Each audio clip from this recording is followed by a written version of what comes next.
जो रहीम गति दीप की कुल कपूत गति सोए। बारे उजियारे करे बाढ़े अंधेरो होए। रहीम जी कहते हैं कि जिस तरह दीपक होता है यानी दिया होता है, जब उसे जलाया जाता है तो वह बहुत उजाला फैलाता है।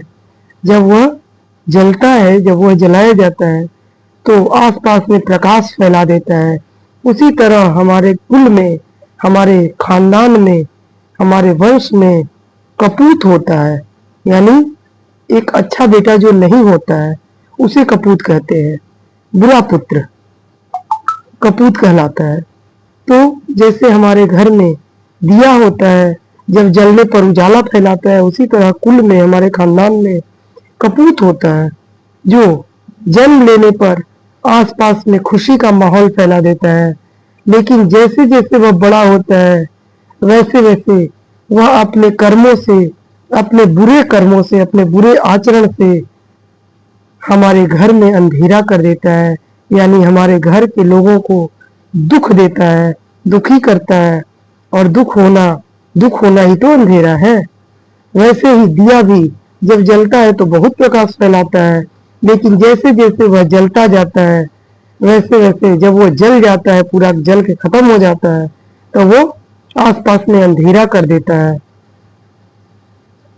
वैसे ही कपूत भी जब बड़ा होता है तो बाद में वह आसपास में अपने घर के लोगों को, अपने परिवार के लोगों को, अपने आस पड़ोस के लोगों को, अपने रिश्तेदारों को, या यूं कहें कि अपने से जुड़े हुए जितने लोग हैं उन सबको दुख देता है। एक बुरा पुत्र।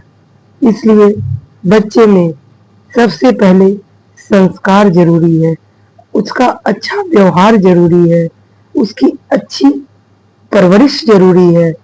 क्योंकि जब बच्चा बड़ा होता है तो उसकी यही परवरिश, उसकी यही अच्छे संस्कार उसे एक सुसभ्य नागरिक बनाते हैं।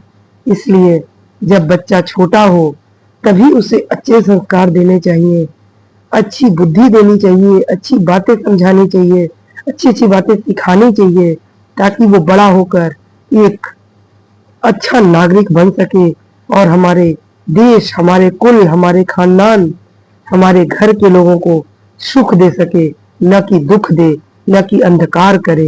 एक प्रकाश की तरह फैले, एक सूर्य की तरह चमके।